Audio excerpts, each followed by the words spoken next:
Hello everybody, today we're going to be looking at the Dolmenwood limited edition box set. You can see how thick and big this is. I'm going to grab the 5e player's guide just to kind of give you an idea of the size. So this is like an A5 or whatever, A4, I can't remember. So yeah, in here you're going to have 3 books. I've had time to look at the PDFs of these that came out quite a while ago, and these things are much bigger than the regular books. So you can see here that the player's guide here, it's about as wide, but it's a little taller than the player's book. So just to give you an idea.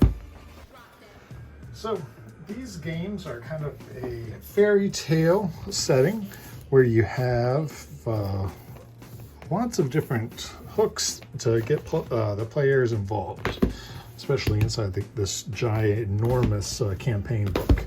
You can see the sizes of all these in just a second. The smallest is probably the monster, then the players, then the campaign book. We're going to go through each of these books separately later, but I just wanted you to see the set to get a good idea. In here, this is all the stuff you need to make your characters and all the like. The monster book has, this is the 3rd book technically, but there's a lot of references between all 3 of these books. So DMB, DPB, DCB, and DMB. But it's just great to see all these monsters here, how to do things, like what the Droon are, what a devil goat is, or what a fairy horse is.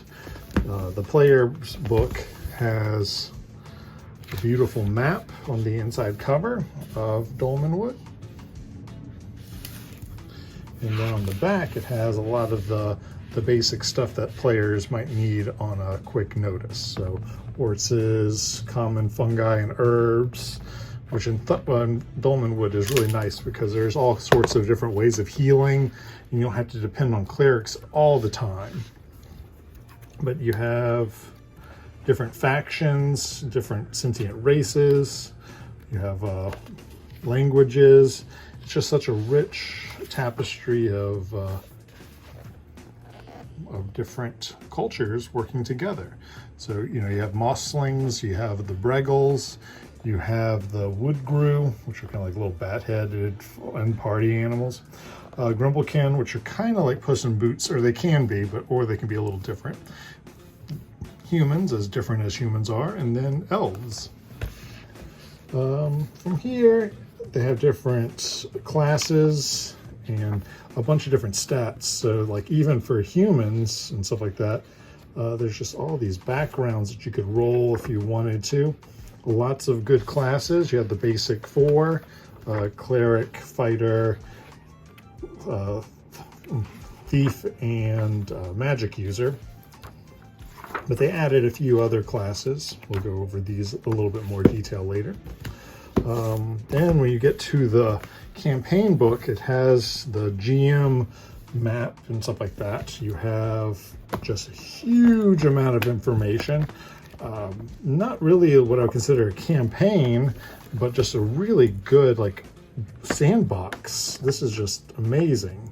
200 hexes, lots of magic items and little things to make players get excited. There's an adventure in here. What's it called? Pipes of Dolmenwood.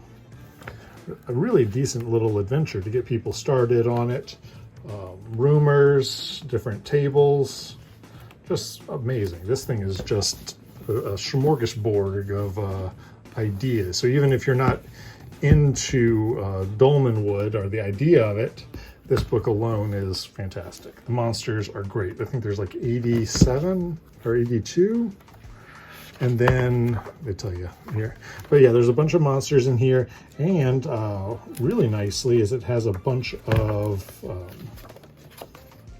what is it? Basic adventurers. So So you can throw adventures at people, different adventure parties, everyday mortals, what they're all up to, animals, just typical animals roaming around.